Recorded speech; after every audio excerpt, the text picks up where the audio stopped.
Oh God, they're going to shut down the government. What are we going to do? Look at me. My hair's on fire. Well, I can't actually catch my hair on fire because there's not enough of it to make a blaze. But are you already sick of all the government shutdown stuff? We're going to give you the reality and the truth behind it and who's really responsible for what might happen at 12:01 tonight.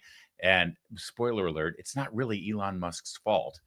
It's, well, Elon Musk deserves credit. We'll give you all of that in a moment. Also, the media is discovering that apparently Joe Biden was incapacitated during his presidency. There's a shocker. We'll give you those details and mock them because they deserve it. Also, Stephanie Ruhle is really concerned about the new rules for journalists during the second term of Trump. Apparently, they have to be truthful about Trump.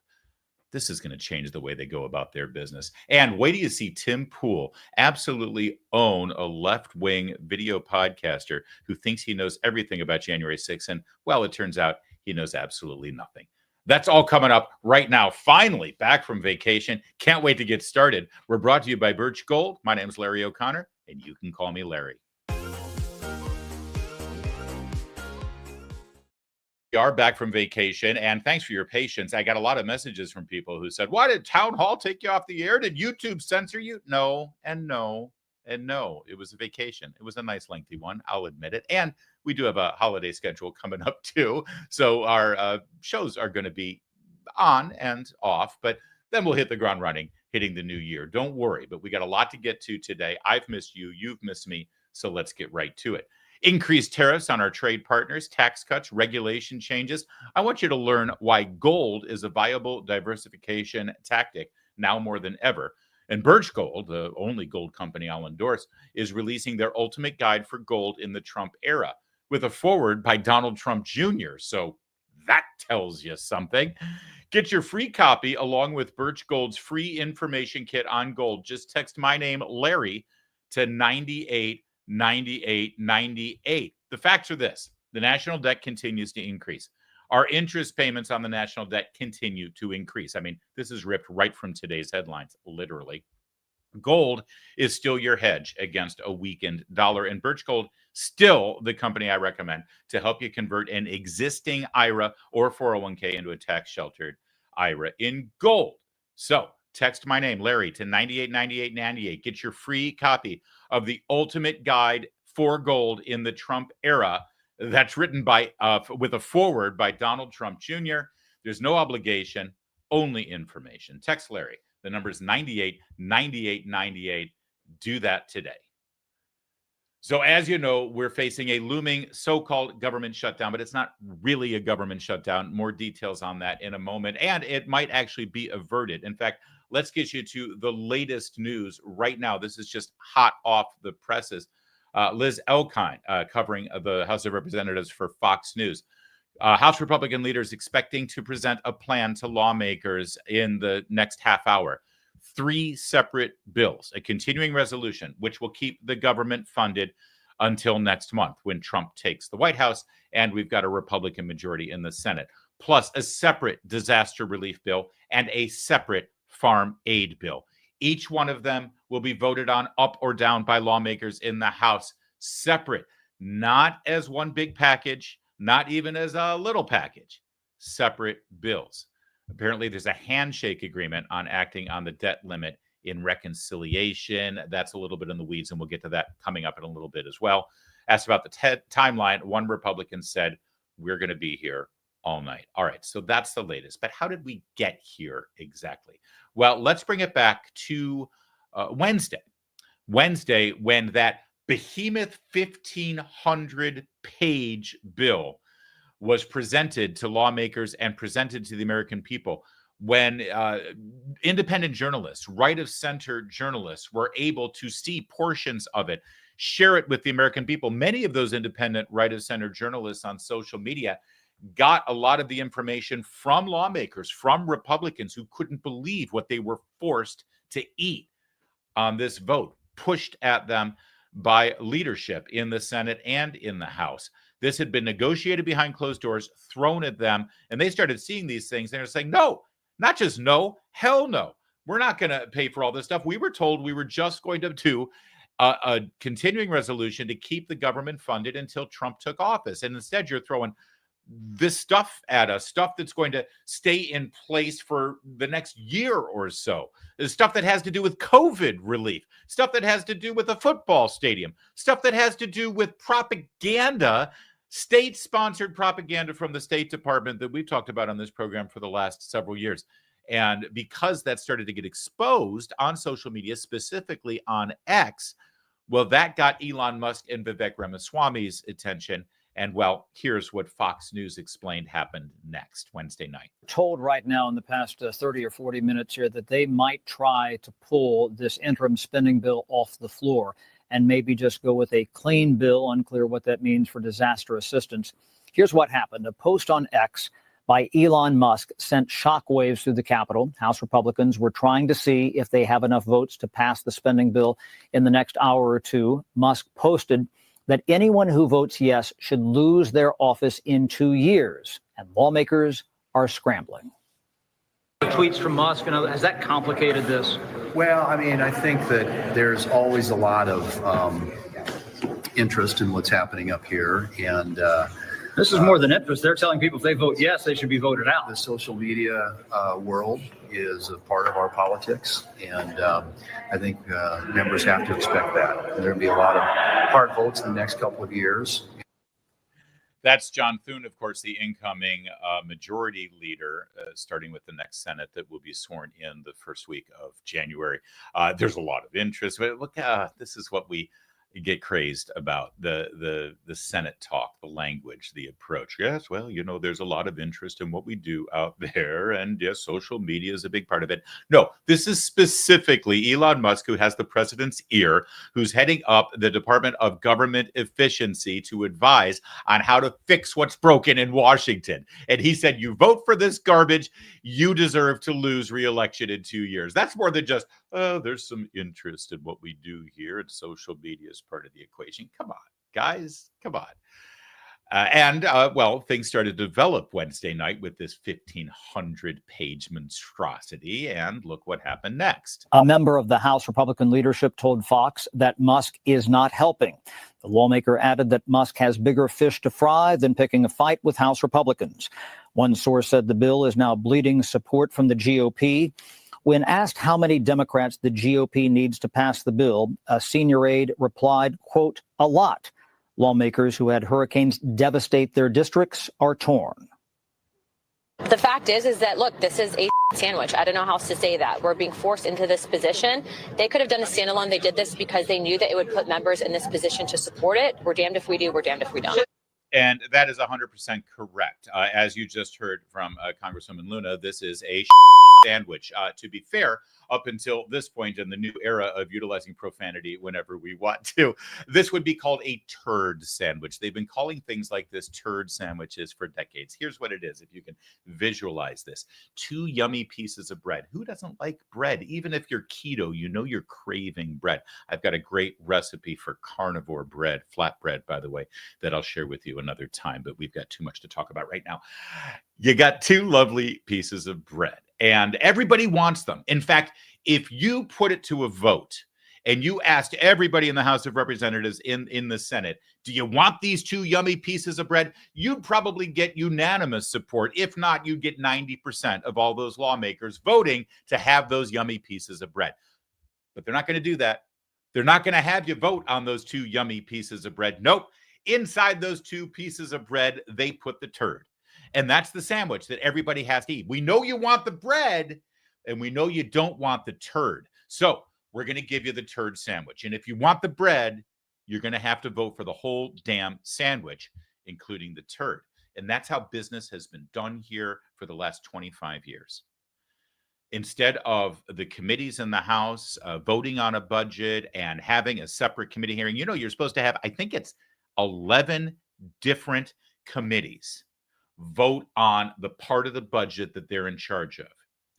Defense, foreign affairs, Veterans Affairs, the Ways and Means Committee, the Budget Committee, the Appropriations Committee. All these committees are supposed to have their separate hearings with their separate witnesses and their separate debates. And they vote it, and then they put that together, and then they pass it one at a time on the floor of the House of Representatives, and they ship it over to the Senate. Did anyone here ever watch Schoolhouse Rock? And all of those bills, separate, standalone, for the expenditures of our federal government are supposed to get voted on through the year and passed by October 1st, where the fiscal year begins, because they're the government and they do everything ass backwards instead of doing fiscal years like normal companies do. Yeah, October 1st. That makes a lot of sense. You pass all of those bills, the president signs them, and then you've got a functioning government. But for the last 20, 25 years, that's too hard. By the way, what I just described, it's called regular order. We have not been in regular order. We've done continuing resolution after continuing resolution after continuing resolution, or even worse, we've done omnibus bill after omnibus bill after omnibus bill. What's an omnibus bill? Well, it takes all of those different committees that I just described and puts it into one giant, huge, stupid-looking omnibus bill. And it's a turd sandwich. And it forces anybody. But it's worse than a turd sandwich, actually, because you don't even get the two yummy pieces of bread. The only thing you get is vote for this entire thing, or else the whole government's going to shut down. And it'll be your fault. That's what happens with an omnibus bill, or in this case, a continuing resolution, which is actually what they're calling a cromnibus, because it was a continuing resolution, but they added 1,500 pages of garbage to it. And it forced everybody to vote on it or shut down the government. And what you just saw there was Elon Musk taking the blame. You're going to see Elon Musk take the blame even more, because Elon Musk dared to do one thing on Wednesday night. He dared to go out there and say, if you vote for this, you deserve to lose election, number one. But even more importantly, he signaled to Republicans that it's okay to say no, that there is another way, that there actually is a way to do this without eating the turd that they're feeding you. And that's what happened. Watch. Now, the bill has about $100 billion in disaster relief, nearly $30 billion to restock FEMA's coffers, and there are lots of health care provisions. Jamming everything together in one bill means some Republicans will not support Mike Johnson for Speaker in January. Yeah, and look at that for a second. Look at that graphic there. See, all of these members of the House and the American people, by the way, by extension, through those members of the House, because those people in the House, who are they? They're your representatives. And they're being told that this is just to keep the government funded. Well, it's not. $10 billion in economic assistance for farmers, that may be a great idea, but that's not about just keeping the government funded, is it? $30 billion in FEMA funding. Well, yeah, FEMA deserves all that funding, considering the fact they played politics with disaster relief because they wouldn't actually knock on doors that had Trump signs. But then $2.25 billion for small business disasters, restrictions for investments to China, which may be a great idea. So vote on that as a standalone. Make the case that we should restrict outbound investments to China and pass that separate. 500 pages of health care provisions? Health care provisions? What are those 500 pages? Well, actually, those 500 pages, including provisions that would have stopped Robert Kennedy Jr. from changing the protocols on the vaccines to allow the vaccine companies to be sued if somebody died if they were forced to take the vaccine. That's a healthcare provision. Transparency in charges for key events ticketing. What does that mean? That means what? You have to add transparency if you've got a $30 surcharge for the Taylor Swift concert? Maybe a great idea. Vote on that as a standalone. Don't include it in the turd sandwich. It's and the transfer of the RFK. Actually, that's the least of the concerns, because that didn't cost any money. I know there was some tweet out there that said it was going to be $3 billion for the RFK Stadium. No, that's not true. That's cheap. That's government land in D.C. that Washington controls, the federal government controls, that's been sitting there doing nothing since the Redskins left RFK Stadium. And now they're just going to give it back to the District of Columbia to be able to negotiate a deal with the new owners of the command skins. But that's the least of the concerns in this thing. But again, that should be standalone too. Stop lying to us. Stop feeding us turds.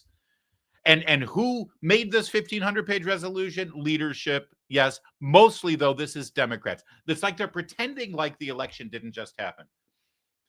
Senate Democrats, in their last chance to sort of screw Trump with the deep state and handcuff him and tie his hands with legislation before he comes into office, since they lost in a humiliating fashion, they're trying to throw all this crap in there to keep Trump from being able to succeed at the utmost. And then finally, Musk said no.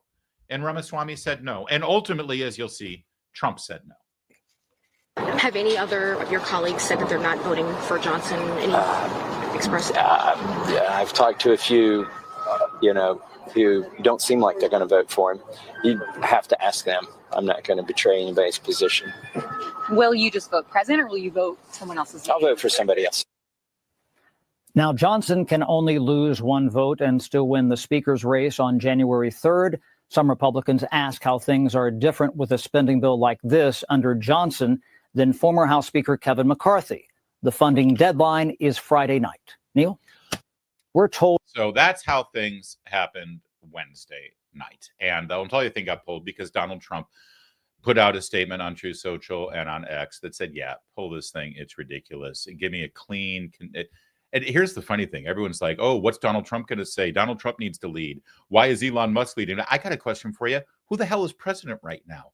This is not Donald Trump's budget. This is not Donald Trump's continuing resolution. If the government shuts down, it's not Trump's fault. He literally has no political power in any way whatsoever vested in a government position. He's a private citizen still.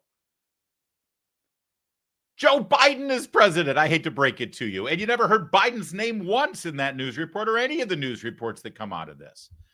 So that brings us to yesterday morning when, thanks to the leadership and direction of, yes, Trump and Elon Musk, even though they don't have any political position right now or authority, Republicans went back to the drawing board. And they went from a 1,500-page bill to a bill that is a little over 100 pages. And it did four things. It extended the funding of the government through March. It provided the hurricane relief. It provided the relief for farmers, and it eliminated the debt ceiling for 2 years. Trump asked for that because Trump wanted the debt ceiling to not be an issue so that he can have some freedom to get stuff done in his first 100 days. And everybody went nuts, mostly Democrats, but a handful of Republicans, and we'll get to them in a minute. But here's the Democrats. First, this is, of course, Representative Rosa DeLauro, which I believe her district in New York includes Sesame Street. She represents all the Muppets because she himself, it's identity politics. She's a Muppet herself. And she got the talking points that had been issued for Democrats and the media about this thing. And it was blame Musk, blame Musk, blame Musk. They write the bill. They post the bill. They agreed on a bill. They signed it. And you know what? They got scared because President Musk told them, President Musk said, don't do it. Don't do it. Shut the government down. Imagine. What does he know about what people go through is when the government shuts down? Are his employees furloughed? Hell no. Is he furloughed? No. And when you shut the government down, people don't get paid. And maybe if none of us got paid if the government shut down, some people on the other side of the aisle would feel differently about where we're going in this effort. All right. So, first of all, let's just be clear here. What a moron. I do love who represents Democrats in this country. I hope they're proud. I hope they're proud of their Muppet there. Couple things here. You notice this term furloughed. Elon Musk's employees don't get furloughed. Elon Musk furloughed. What does that even mean? Do you use the term furloughed in your business if you have to go without pay? You don't, do you? No. You call it being laid off or fired, right? Or because no one really works without pay, right? So what's a furlough? Here's what a furloughed federal employee is. That means that you will get paid. You just won't get paid right now. You'll guarantee that you'll get paid a month from now, even if you didn't have to come into work. That's what furloughed is. I do talk radio here in Washington, D.C. I think you know the morning show on my radio station here in Washington. And I've been through a couple of these government shutdowns over the 13 years that I've been here. And a lot of my listeners are federal employees. They don't mind the government shutdown. You know what happens with them? First of all, non-essential workers are the ones who are furloughed. I remember in the last government shutdown, somebody highlighted the fact that the EPA, the Environmental Protection Agency, I believe it was 97% of their employees were furloughed because they're non-essential. Now, maybe I'm old-fashioned, but I think if you work for the government and your job is non-essential, maybe we should just eliminate that job. If it's been, because again, old-fashioned thought here, but I think that we, the people, through our federal government, should only be employing people who are essential. And if they're not essential, let's let the private sector do that job. Okay? I know it's an old-fashioned notion, but maybe it's one whose time has come. But if you are a non-essential employee, you are sent home. You do not report to work. And when the government turns back on again and is funded again, which it will be, and you come back to work, you get all your back pay, even if you didn't work. That's what furloughed means. So she's absolutely right. Elon Musk's employees do not get furloughed. In fact, nobody in the private sector, in the real world, outside of the federal government, is furloughed. We get fired. We get laid off. We have to go on unemployment or dip into our savings. And we certainly don't get our back pay when the company's back up and running again. I hate to break it to Congresswoman DeLauro, but we've all been through this very recently. We all wanted to work. We were able to work, but our companies were forced to shut down by people like her in the government. It was called the pandemic. It was called the lockdown. She was in full support of it. So please don't come screaming at us and telling us about the plight of these poor people who are suffering because of their furlough. All right? Because we had much worse than that during the pandemic. This kind of thing doesn't work anymore when we have a government shutdown. But you saw the other tactic there. President Musk's in charge. They think that they're in some way tweaking Donald Trump, that they're like triggering him because they think that Trump is a big narcissist and he doesn't like the idea that Musk is in charge. So they all did it. They're so blatant, they're so obvious, they're so transparent, but it doesn't work anymore. And a tweet changed all of it? Can you imagine what the next 2 years are going to be like if every time the Congress works its will and then there's a tweet or from an individual who has no official portfolio, who threatens members on the Republican side with a primary, and they succumb? This institution has a separate responsibility based upon the separation of powers.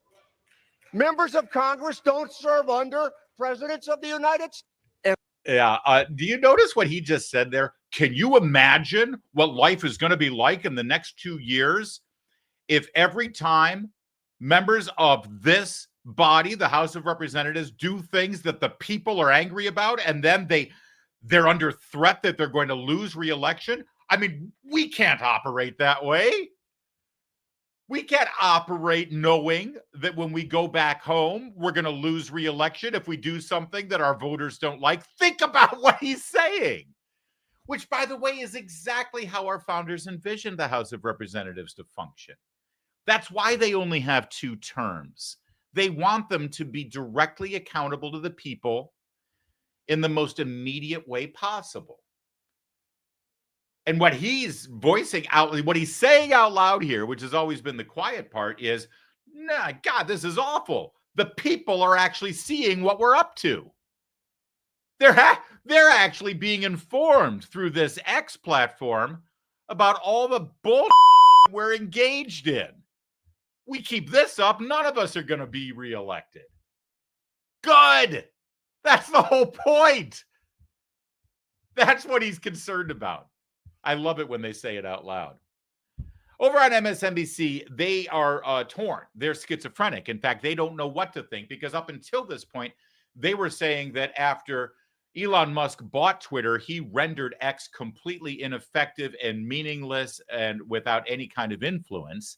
And they were also mocking Elon Musk for this DOGE thing because it had no real political power. It was just an advisory committee. So it didn't have any teeth. It didn't have any staff. It wasn't going to be able to do anything.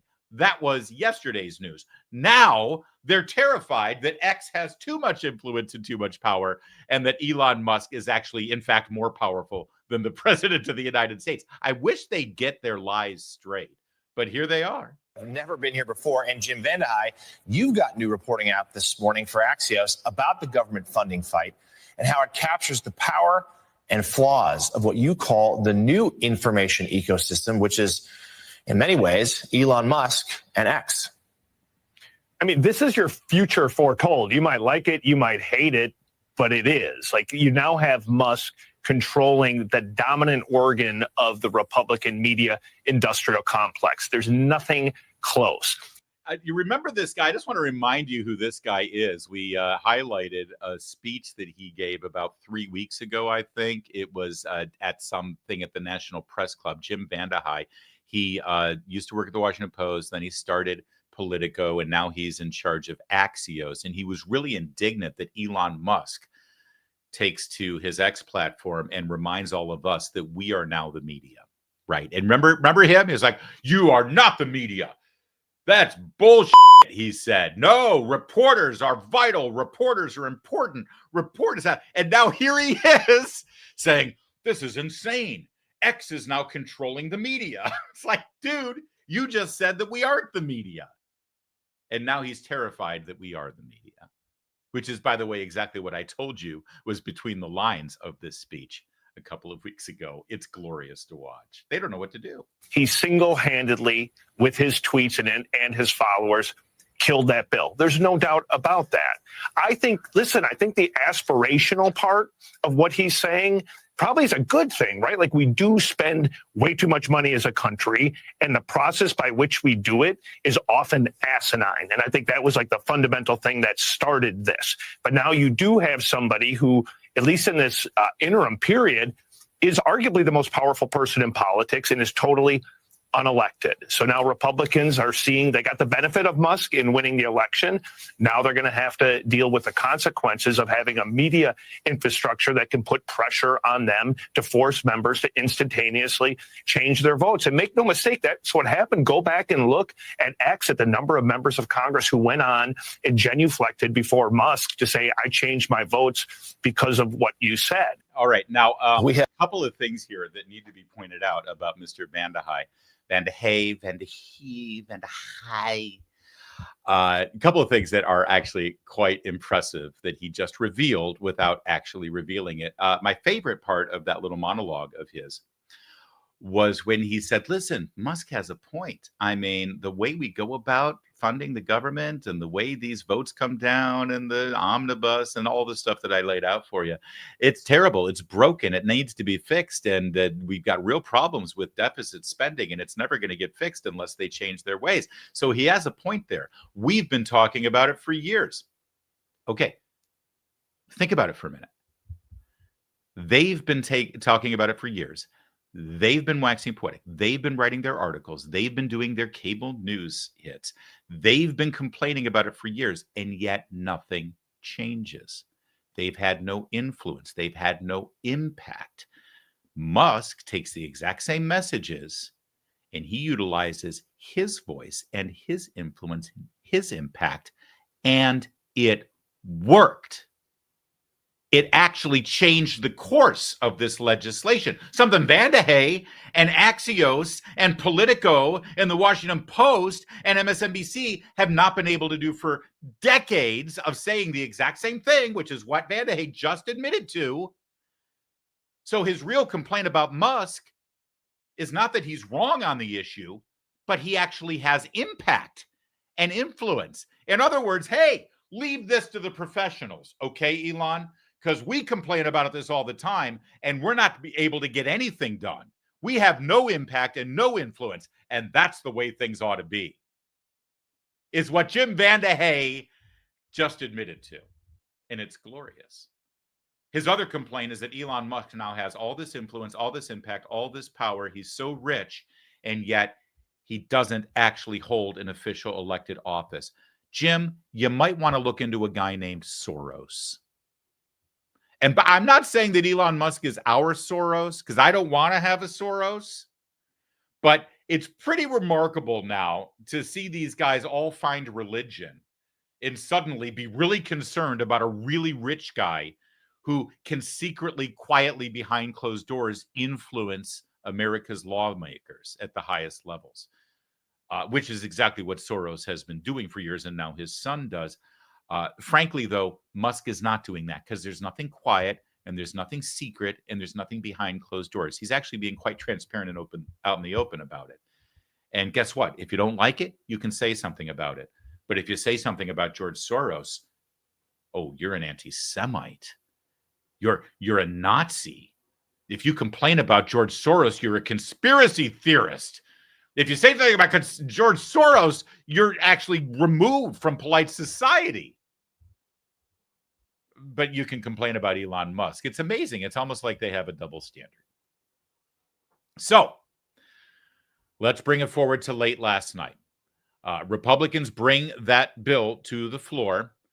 It gets no support from Democrats, except for like 3, I think. Republicans also had problems with it, at least 35 of them. We'll get to them in a minute. But ultimately, we're now supposedly on a brink of a government shutdown thanks to the Democrats. And make no mistake, it is thanks to the Democrats. Chuck Schumer did nothing. Senate Democrats did nothing. Joe Biden did nothing. They've all been MIA. And House Democrats did nothing. All you could see there from the complaints you saw from the 2 we featured, their only messaging in this whole thing was, hey, we had a deal.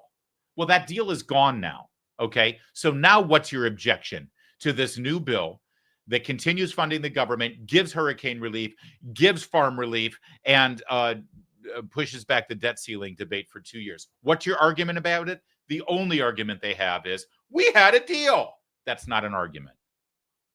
And so J.D. Vance was asked in the corridors of the House as he was heading to Speaker Johnson's office exactly what went on. And, well, Vance was not mincing any words. Mr. Vance, will you accept any deal that does not include a debt limit increase? Look, I'll say one thing. By the way, what's this Mr. Vance thing? I'm sorry, I'll let you hear it in a moment. Mr. Vance, he's either Senator Vance or he's Vice President-elect Vance. Mr. Vance? Did they address Kamala Harris as Ms. Harris? Or was she always Vice President or Senator or Your Royal Highness? So right there, that's a tell from the reporter about the lack of respect for J.D. Vance. But that's fine. That's fine. We'll let it go. Mr. Vance, will you accept any deal that does not include a debt limit increase? Look, I'll say one thing.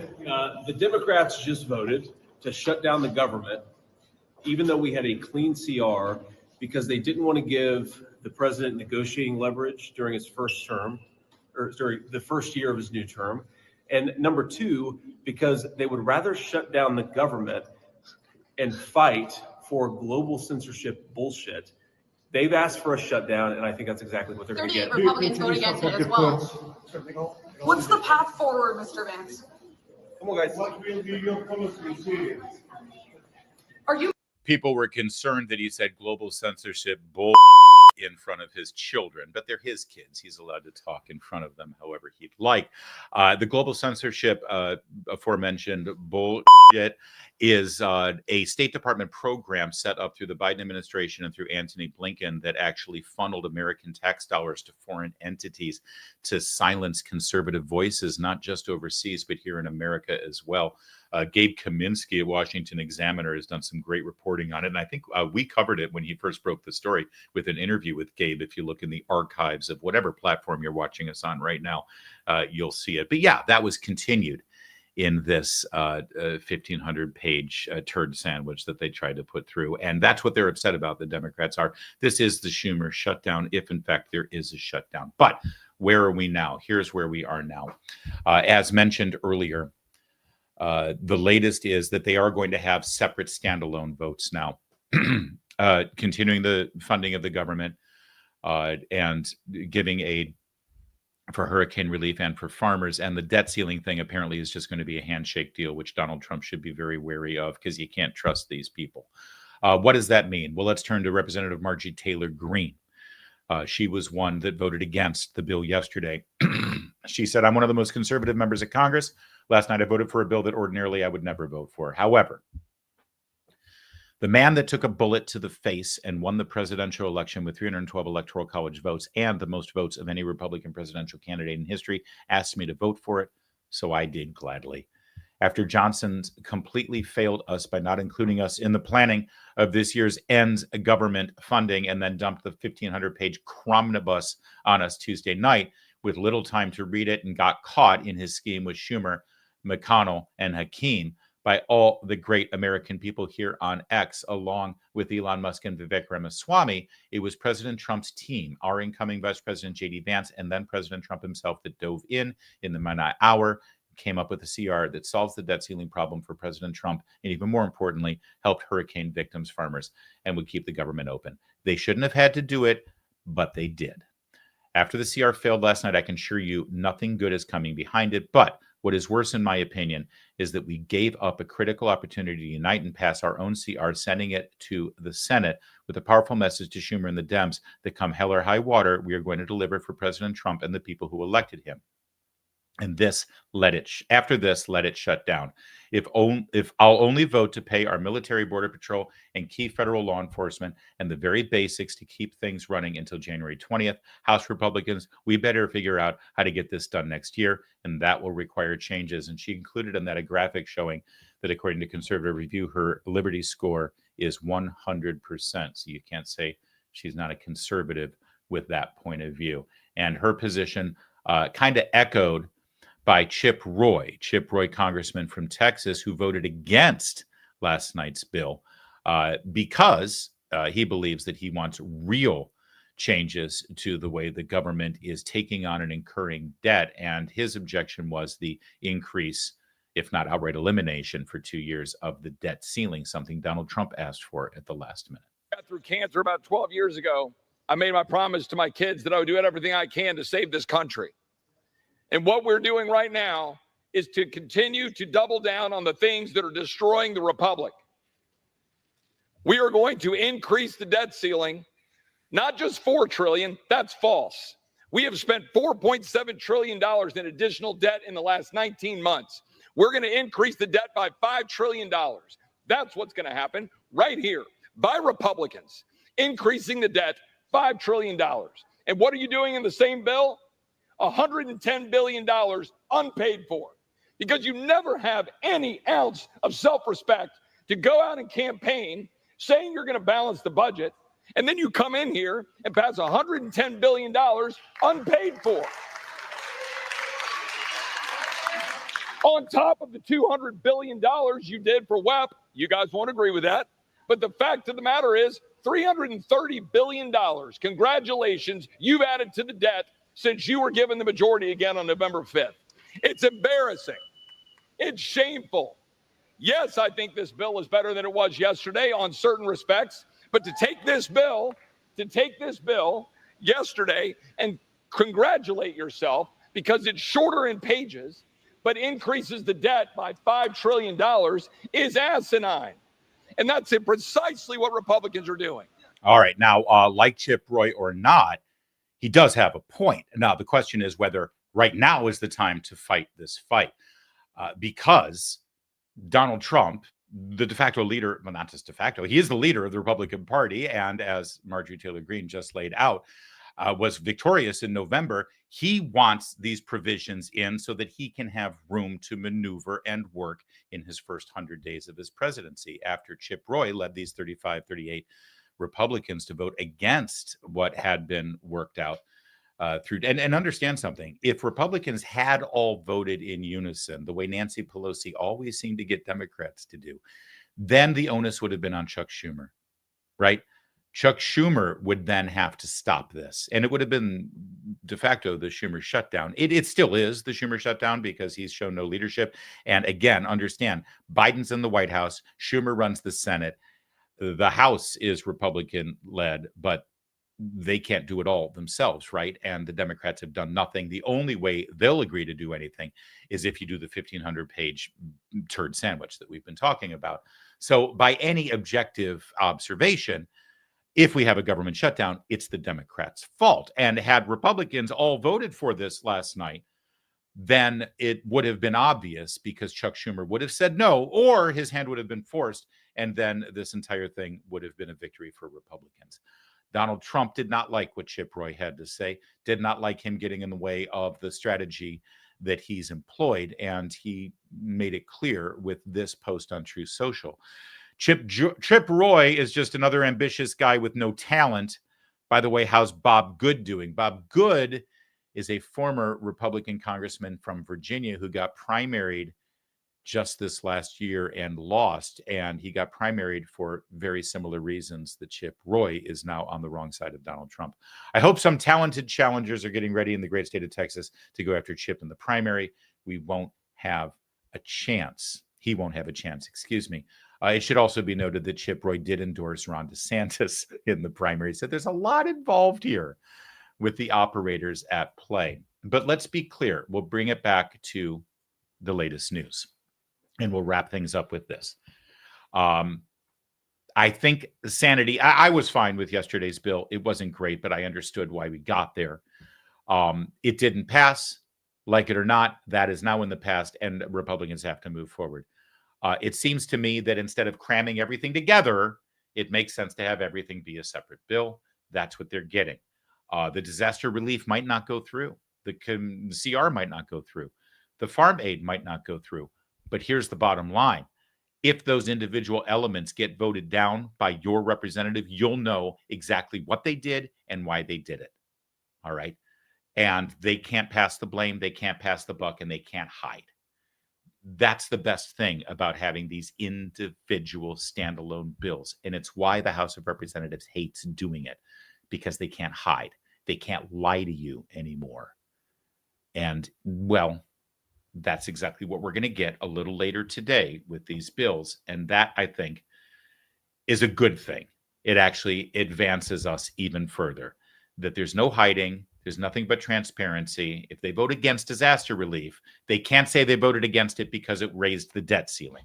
If they vote against the continuing resolution, they can't say they voted against it because they didn't agree with the farm aid bill. No, you're exposed now. Vote.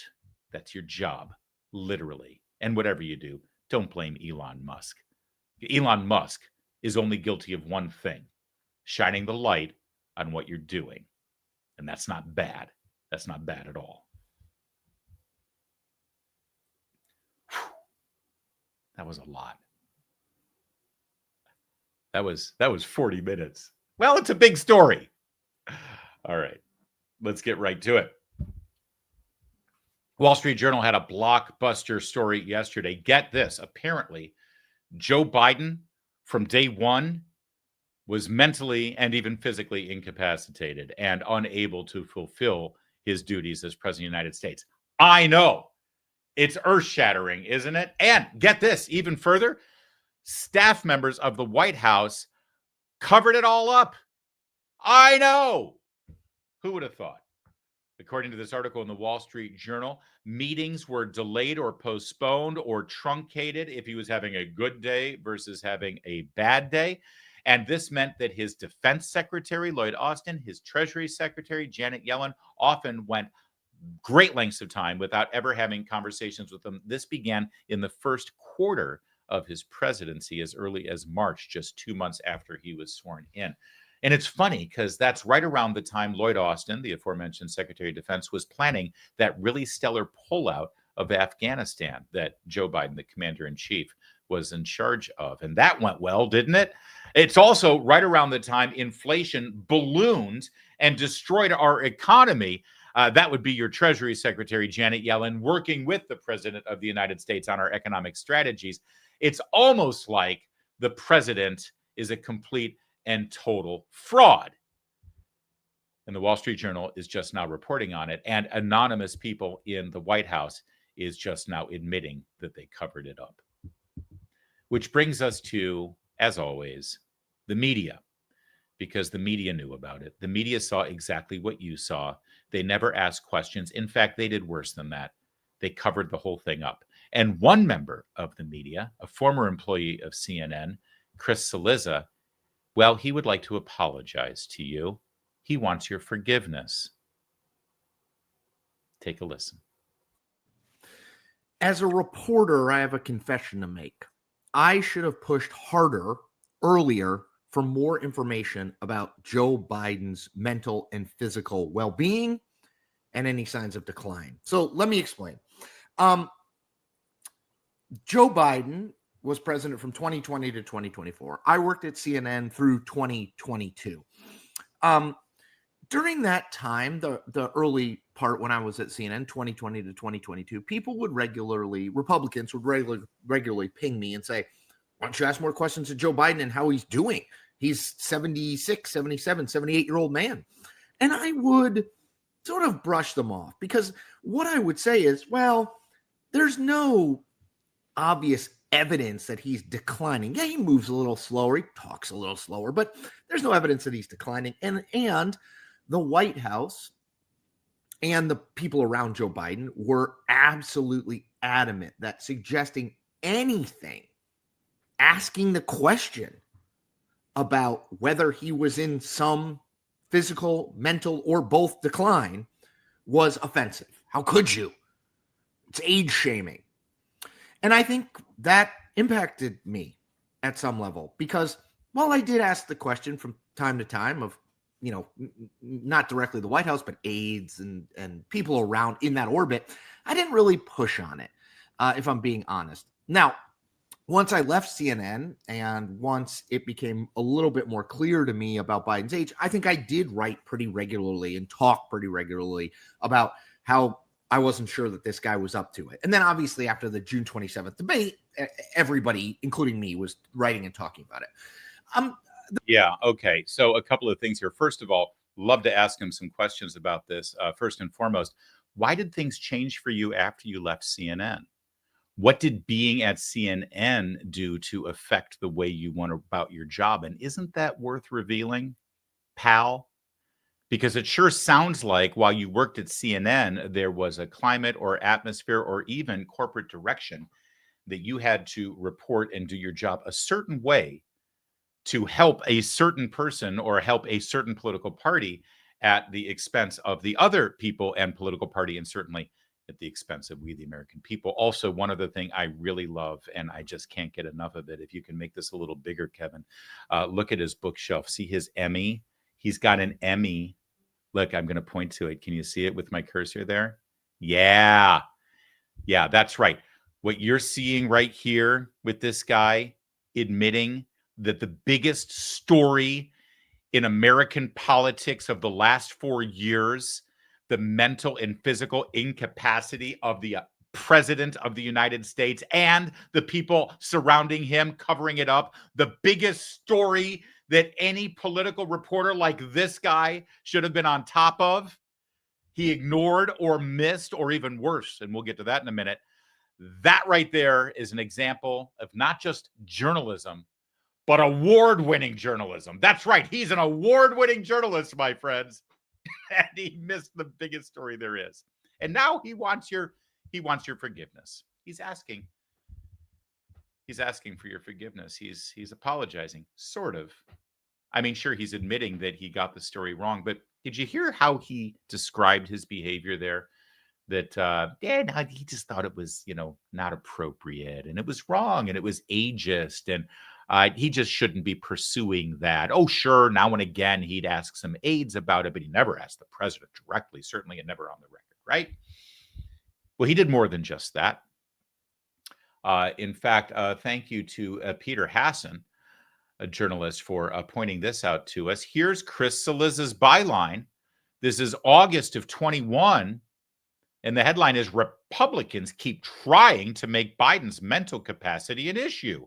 Damn those Republicans.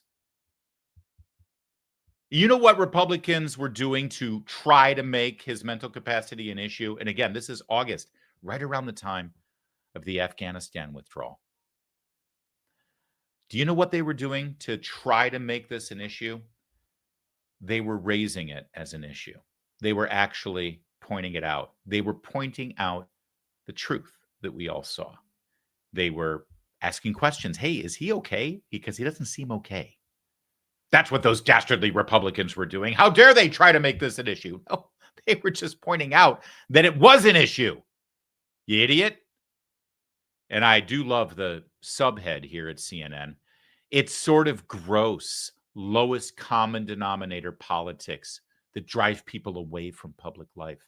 If Republicans have some sort of proof that Biden is declining, they should bring it forward. If they don't, they should stop doing what they're doing immediately. You see, he did more than just ignore this story. He actually went out of his way to publicly shame, criticize, deride, and attack those of us who were pointing out the obvious truth.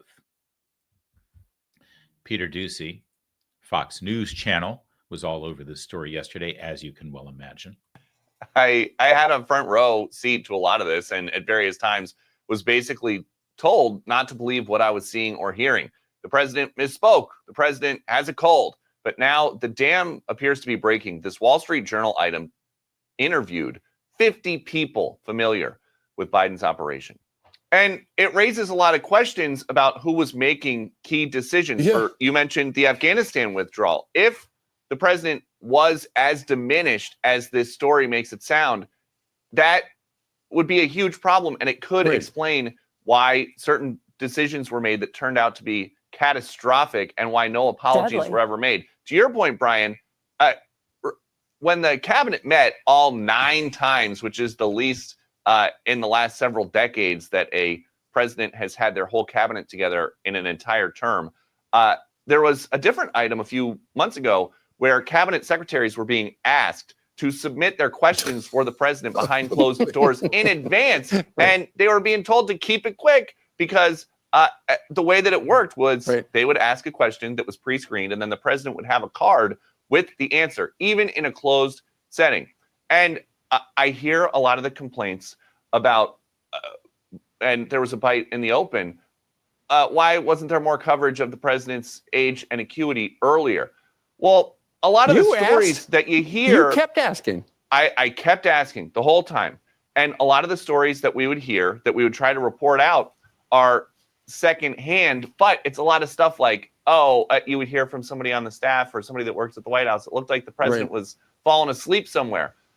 Okay, hard to confirm that, but we have tape of him falling asleep at events, Peter, as recently as his most recent foreign trip. That's right.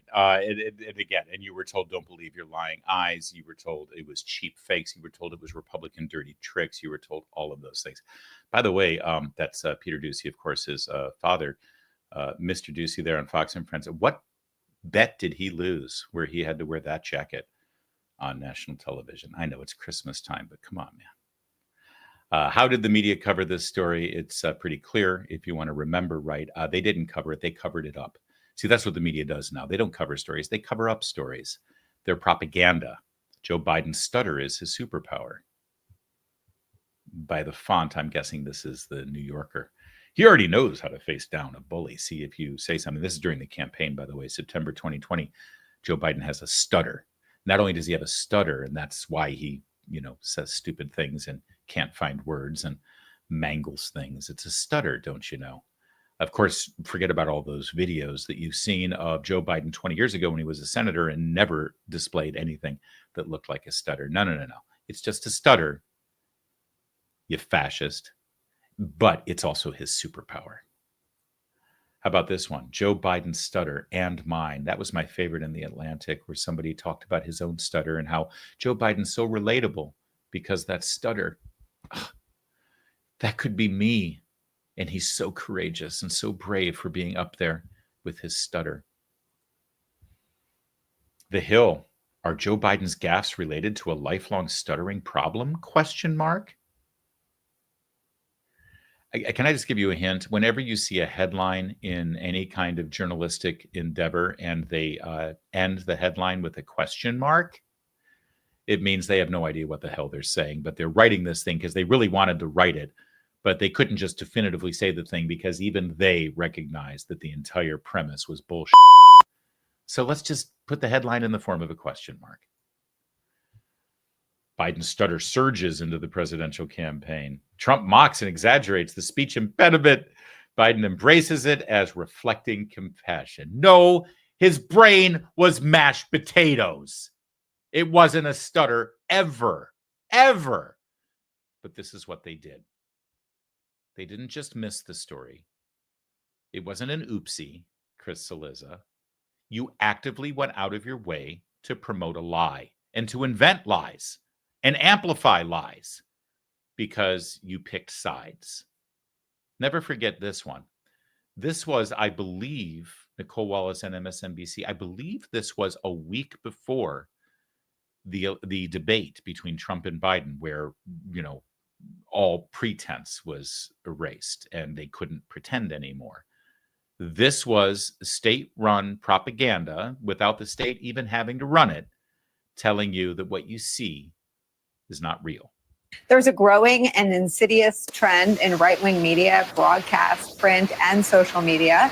It is to take highly misleading and selectively edited videos of President Biden directly from Republican National Committee social media accounts, and then use those videos to spread messages virally to cast doubt on President Biden's fitness for office. Here is this headline from the New York Post, quote, Biden appears to freeze up, has to be led off stage by Obama at Megabucks LA fundraiser. The full video posted by Biden finance chair on Twitter shows something entirely different. Biden reacting to applause and then walking off stage with former President Obama. It comes less than 1 week after the New York Post made a cover out of another piece of deceptively edited tape, calling him meanderer in chief due to what they claim was Biden walking away during a skydiving demonstration during the G7 summit last week. The only problem is that the full video, which emerged almost instantly, shows Biden was going over to congratulate one of the skydivers who's cropped out of the video entirely. Both the articles are based on cheap fakes, videos of real events that are intentionally manipulated to fool viewers, released on an RNC opposition research social media account with zero independent fact-checking by these so-called journalists and spread throughout the right-wing ecosystem. And we would take the hand-wringing by right-wing media about Biden's mental fitness in videos intentionally manipulated to make him look unfit, maybe a little more seriously if they weren't radio silent about the repeated, glaring, and real mental lapses happening behind podiums and on camera on the part of Donald Trump. Now, this is a perfect example of why the media is, irrelevant at this point, at least the propaganda media that we used to call mainstream. But of course, there's nothing mainstream about it. I think my favorite part of this entire report from Nicole Wallace on MSNBC was this part. Let's watch it again together. It's short. Intentionally manipulated to fool viewers, released on an RNC opposition research social media account with zero independent fact-checking by these so-called journalists. And yes, zero independent fact-checking by so-called journalists. But of course, we now know that this report is the misinformation. This report with that little peacock in the bottom, which means it's the imprint of NBC News, which I believe, last I checked, still considers themselves a major news and journalism endeavor. This is the misinformation. This is the lie, right? Wall Street Journal confirmed it in this report. Of course, we had it confirmed at the debate between Trump and Biden. Biden removed himself from the election because it was obvious what everybody saw, that he was incapacitated and unable to do it. And I want to remind you that this report was a week before that debate, days before that debate. And she's lamenting the fact that videos that we all saw with our own eyes were put out on social media platforms with zero independent fact-checking.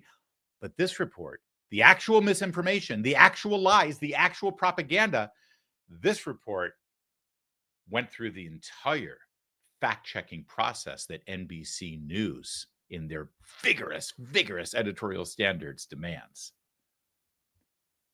And my second favorite part of this entire report is this person right here, Nicole Wallace. She's still gainfully employed. She still works for NBC News. She still has her show. She still gets paid. After that embarrassment that you just saw. I mean, it's painful to watch, knowing what we know. It's painful. but she's still an employee in good standing. No, Chris Cillizza, we don't accept your apology. Sorry. There's no forgiveness here because you still don't get it. You still don't realize what you did and your colleagues did. In fact, let me bring it home to you. I know Peter Doocy just said on Fox News that he brought up this issue repeatedly in his capacity. But there's one White House reporter who was first to bring it up. He was first to bring it up courageously to President Biden's face. And you can tell by the era here with the masks that we're all wearing. Talk about misinformation. This was very early on. The pandemic was still raging. And James Rosen, senior White House correspondent for Newsmax, in the East Room, one of the very few open press conferences that Joe Biden conducted as president of the United States because of his mental capacity. James Rosen asked the question directly to Joe Biden's face. I'd like to raise a delicate subject, but with utmost respect for your life accomplishments and the high office you hold. A poll released this morning by Politico Morning Consult found 49% of registered voters disagreeing with the statement, Joe Biden is mentally fit. Not even a majority of Democrats who responded strongly affirmed that statement. Well, I'll let you all make the judgment whether they're correct. Well, so the question I have for you, sir, if you'd let me finish, is why do you suppose such large segments of the American electorate have come to harbor such profound concerns about your cognitive fitness? Thank you. I have no idea. And that was it. Next question. Although whenever asked about it after that, Biden would just say, watch me, watch me. And of course, we did watch him. And we continue to watch him. Saying watch me doesn't actually answer the question, does it? In fact, watch me forces the issue and begs us to continue to question whether he's capable, which he was not. Now, I share with you that moment with James Rosen, senior White House correspondent of Newsmax, and the question that he asked courageously, because that ain't an easy thing to do, and he did it incredibly respectfully. And he framed it within the context of a poll that had just been released that morning, showing the American people believed this. Here's a reporter asking the sentiment expressed in this poll based on what the American people believe, and shouldn't you, as President of the United States, respond to it? I show you this moment because this is the real problem with the media.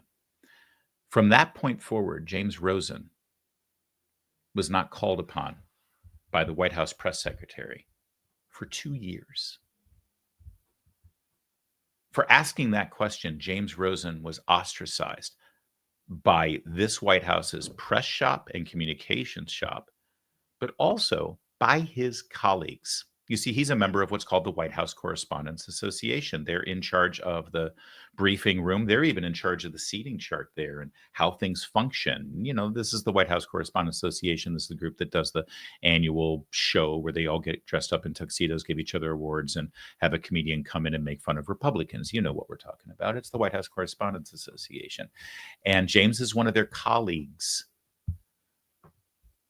He's been doing this for over 25 years, I think, in Washington, D.C. He's a reporter. And his colleagues abandoned him. His colleagues who work there in the White House Correspondents Association and in the press briefing room, they let him dangle. They let him suffer. They let him be ostracized. In fact, they aided in ostracizing him. Now, you ask James, he won't say that. He'll be respectful and deferential to his colleagues, and I'm sure he has too much class to say it, but I'll say it for him. The people who share space in the White House briefing room were more than happy to go along with the lie, let James get dangled out there and punished by the White House. They didn't stand up for him. You know what they could have done one day? They could have all deferred. And every time Karine Jean-Pierre said, okay, question from you there, NBC, they would have said, you know what? I'll defer to Newsmax today. I'll let James have my question. They could have done that, but they didn't. Remember when they all rallied around Jim Acosta for being a jerk during the Trump presidency when he wrestled that microphone from the woman who worked in the communications office. And as punishment, the White House decided not to let him have a hard pass to the briefing room for a couple of weeks.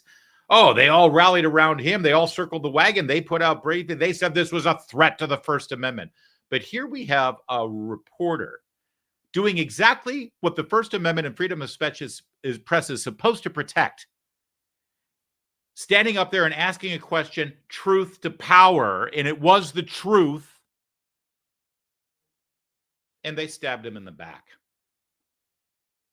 That's what journalism has become. That's what reporters have turned into. So no, Chris Cillizza, none of us accept your apology that wasn't really an apology because you never said you were sorry. None of us give you any forgiveness. None of us will trust the DC media monolith and monopoly again until they actually change the way they go about doing business. And they won't. They won't. They won't until you force them to by turning away and turning to people like us.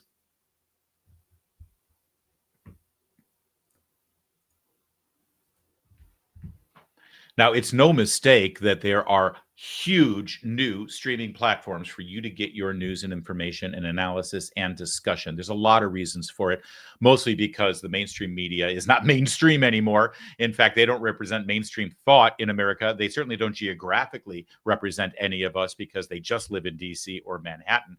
And they become elite organs that just talk in an echo chamber to themselves. But there's another reason, too. Those mainstream platforms, they don't allow for a free flow, long form conversation to take place. I mean, in today's program, my first segment on the drama on Capitol Hill took close to 40 minutes. You can't do that without a commercial break over there in mainstream outlets. Actually, we probably had some commercial breaks on this platform too, but you get my point. You can't do that sort of thing in deep dive analysis and explanation on those platforms. They treat their viewers like they're stupid. We treat our viewers like they have a brain, like they can handle a lot of information and digest all of that information through the context and perspective that we give them. And this is no better personified by some of the great long-form interview or roundtable conversations you'll see on this very platform, like the one that Tim Pool does on a regular basis.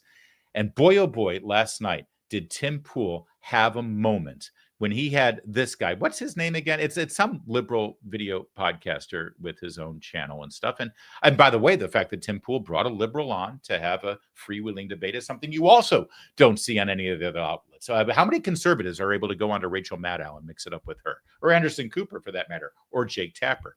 You won't see it. When was the last time George Stephanopoulos had somebody on his program to actually engage in a back and forth about the issues? Never is the answer. Well, Tim Pool was more than happy to have this lib sit there, and the conversation turned to January 6th. And what happened next? What Tim Pool was able to do is absolutely glorious.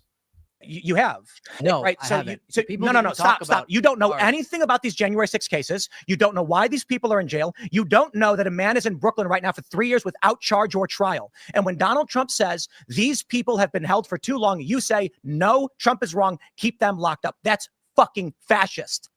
Dude, you've been sitting here with no knowledge of the specifics of some of these cases. There is a man in Brooklyn right now. I'm going to say it again. No charges whatsoever brought. And he's been in jail for 3 fucking years. For you to sit there and say it is good that he remains locked up is fascism. That is saying the hierarchical system of the courts and the government is just, and the process is all that matters. And I am saying perhaps 3 years is enough, because I actually have moral logic and an understanding of these cases. Hence, my position on January 6th has always been the people who have attacked police must go to prison. But 3 years is a fucking long time for assault on an officer.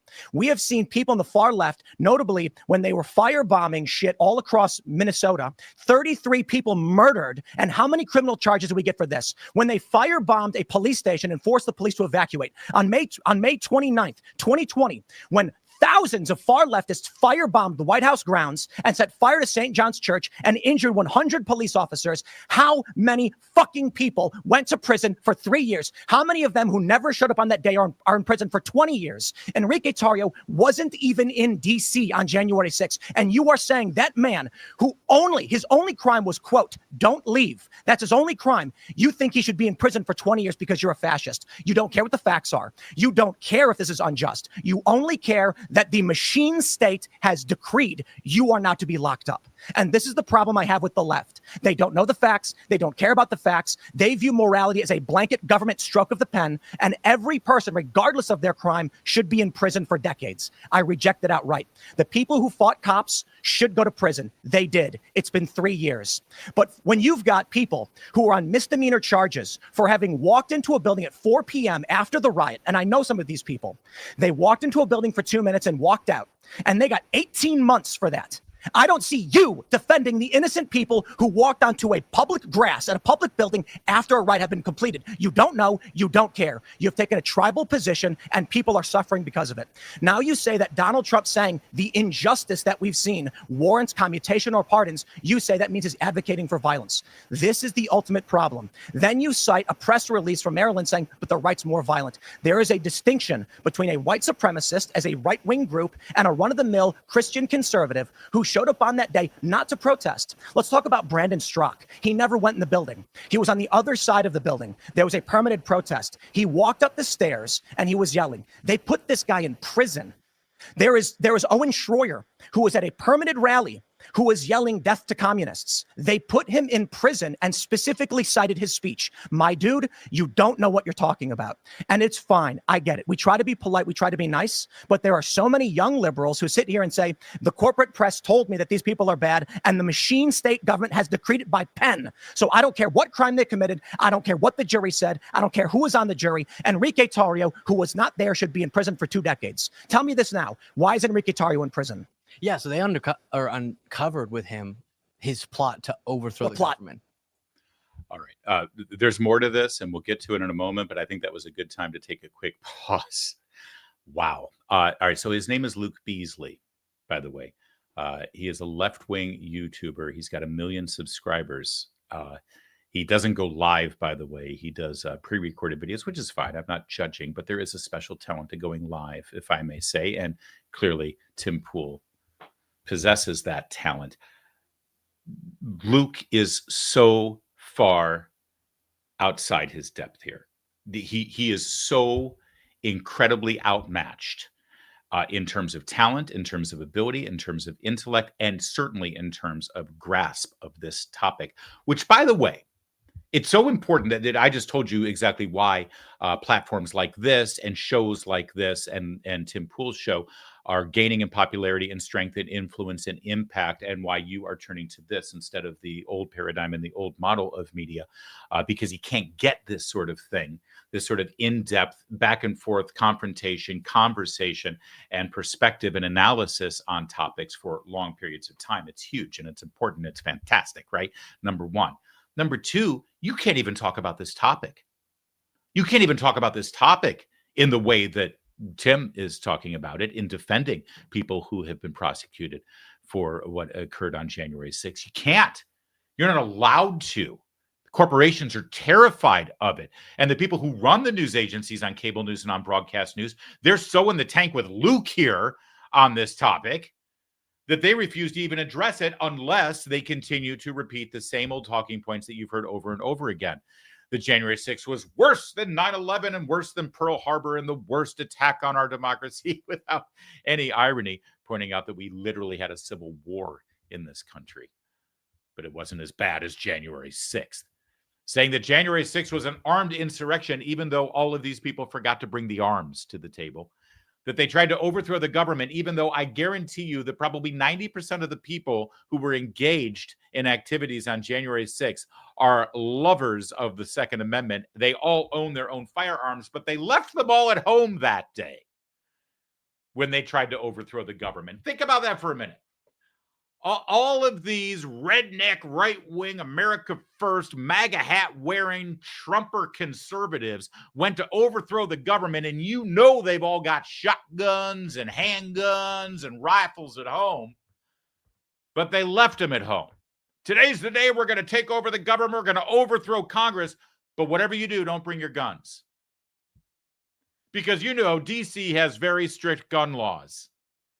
And we don't want to break those gun laws. We're okay breaking the laws against, insurrection and overthrowing the government. That we're on board with. But the last thing we want to do is break the District of Columbia's laws against possessing a gun within the boundaries of the federal district. That's what you have to believe that January 6th was a coordinated armed insurrection to overthrow the government. You have to believe that it was absolutely coordinated, absolutely planned. It was all based on the plan to finally overthrow the government. And it was all done without any guns involved. And if you do believe that, you're as stupid as this person that you're seeing right now. Now, the other amazing thing about Luke Beasley, and we're going to get more to this exchange in a moment, but we're told that January 6th, as I just said, is the most important issue. In fact, they wanted the election to be about January 6th. These libs, these Democrats, like Luke Beasley, personified by 1 million subscribers strong Luke Beasley here. We're told that January 6th was a seminal moment in American history and was the most important thing that's occurred in the last several years. And it is reason A through Z as to why Donald Trump shouldn't have even been allowed to run for president, let alone win the race. And yet when confronted with basic questions about the people involved in the events of that day, he doesn't have a clue, which also exposes the lie. If it's so important, it was so devastating, it was such a game changer, if it changed everything about American politics, then maybe you'd know something about it. But they don't. They know what they've been told to say about it. They've been told what to believe. And as soon as you scratch just a little bit beyond that very thin veneer of a surface, they got nothing. And that's what Tim Pool systematically does here and exposes how stupid they actually are, how uninformed they actually are. Enrique Tarry's? Yeah, and his organization. What plot? Who's they? Give me some prosecutors. Give me some fucking data. Stop squinting at me and saying the prosecutors did a thing. You didn't know. You didn't read it. You didn't read the court papers. All you know is the fascist machine state told you he should be in prison, and you're saying yes to them. Tell me why. Give me the data. I understand that laws on the books have been there for a long time that I agree with, that if it's proven that you had a plan and you wanted to act on it, and then days after. The proof? Say the proof. By prosecutors. Say it. Communications between. What communications? What did he say? What did he do? Is this serious? Are you going to tell me why you think Enrique Tarrio should be in prison for 20 years? Or are you going to say the government decreed it? I just explained to you. So the government said so. Is that it? It's usually law enforcement, which I guess is part of the government. Government said so? Yep. Law enforcement that uncovers evidence of communications, a memo that he crafted and sent to his organization, saying what? That detailed each institution of government that they were going to try to overthrow. Then just days later, his organization is at the Capitol. I don't think we can even pull up Enrique Tarrio. I'm not quite sure that there's any evidence of that sort. Yeah. You know what? I'll say this. The idea that Enrique Tarrio crafted a memo outlining or they 3 months featured witness evidence issued to Tarrio and co-defense included videos, thousands of messages and encrypted chat groups, as well as a public message on Parler. On or before January 6th, Tarrio convened a Ministry of Self-Defense to coordinate Proud Boys leadership on January 6th. The chat showed that Tarrio, stationed in Baltimore, encouraged the Proud Boys as they attacked the Capitol. Let's figure out what that encouragement was.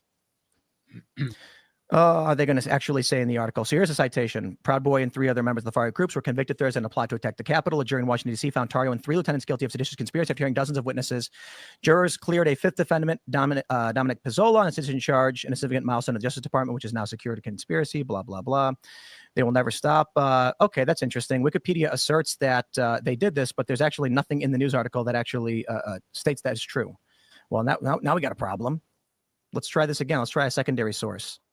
Let's see. There it is. They introduced evidence that Tarrio discussed with associates a plan to have a large crowd in Washington storm government buildings in a scheme they called 1776 returns, in which the Winter Palace was used as an apparent code for the U.S. Capitol. In a message, he said, make no mistake, we did this, do what must be done, and he directed the Proud Boys to do it again. So the question then becomes, in the bigger picture.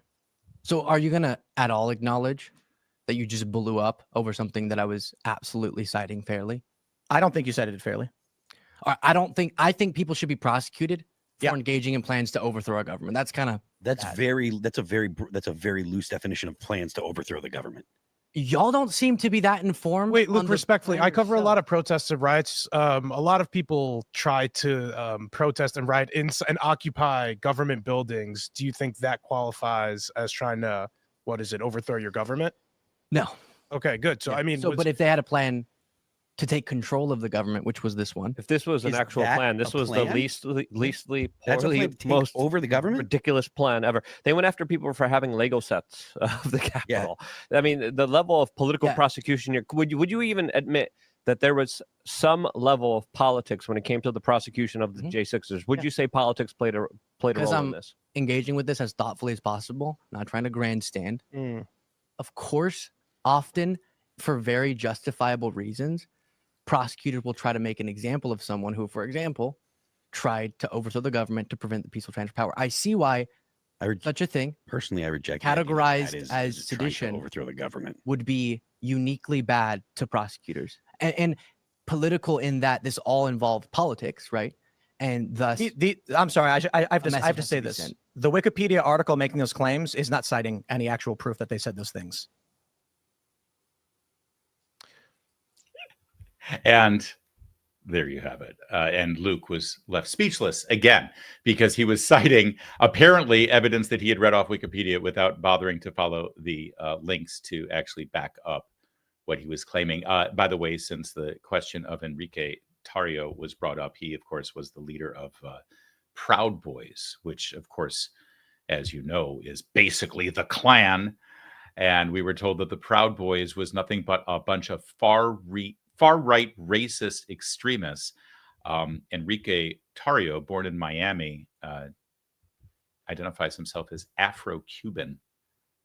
Yeah, he's of African and Latino descent, but he's a racist, white supremacist, far-right nut job. Listen, and I'm not carrying water or making excuses for Proud Boys or Enrique Tarrio or people who attack cops on January 6th or anything like that. I'm merely trying to point out that the left has their talking points, and you don't have any facts that can take them off of their talking points. You don't have any truth. You don't have any evidence. Nothing will move them from what they believe and what they've said.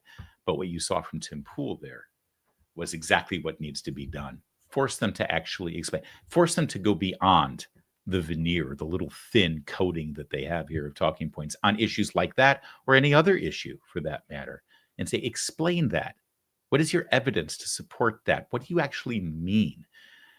And this, by the way, is part of why Trump's victory is so important, because platforms like that, streaming shows like that, long-form media outlets like that, and like this, frankly, is where the action is now, where we can actually dive deep into these topics, where we can actually explore these things, and where we can actually have a back and forth, and where you get to actually participate in the conversation as well. It's the way of the future. It's actually how journalism was meant to be and how it's finally going to get back to being, thankfully. And thanks to people like Tim Pool. That was brilliant, and I'm a big fan. All right, guys, that's it. We are back from vacation. Thank you so much for your patience, by the way, while I was gone. It was a lengthy vacation. We were back and ready to go yesterday, but we had some technical difficulties in getting the show up yesterday. We were hoping to do a show yesterday, but we couldn't. But we are back now. Be forewarned, we are going to have a bit of a holiday break here right up till Christmas. We'll be back the day after Christmas and the day after that.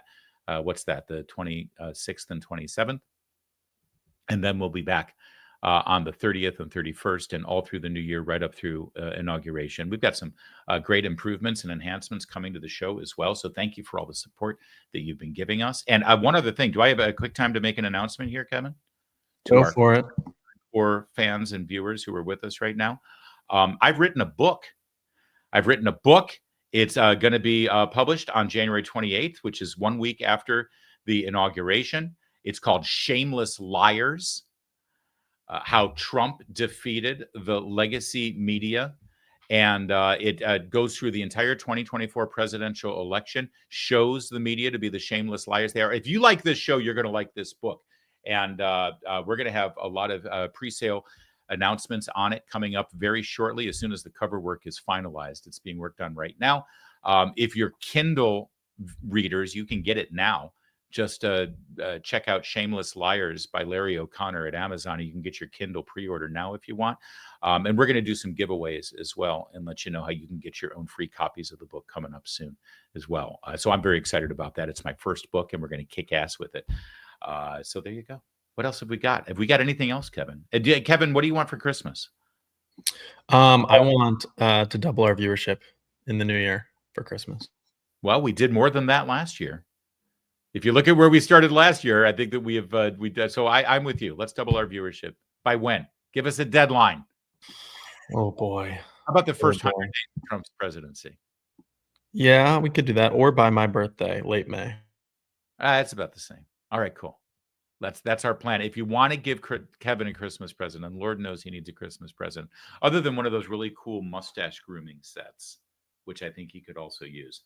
If you want to give Kevin a Christmas present, spread the word, share news about this show, tell your friends to watch, either live or on the podcast afterwards. It's the full show. That's where it's really at, or our clips that we put out, and you'll make Kevin a happy man. Me, if you want to give me a Christmas present, all I want is world peace. So do what you can to make that happen. Go firebomb the Ayatollah's house. Wow, that got dark. Thanks a lot for watching. We'll be back right after Christmas. I hope you have a merry one. Also, Christmas Day is Happy Hanukkah Day as well. So whether it's the Festival of Lights, because I'm a Catholic, so we love Hanukkah. Let's go Maccabees, right? Am I right? Or if you're celebrating Christmas, either way, have a joyful one. And we'll see you the day after. We'll see you on Boxing Day. Take care. My name's Larry O'Connor. You can call me Larry.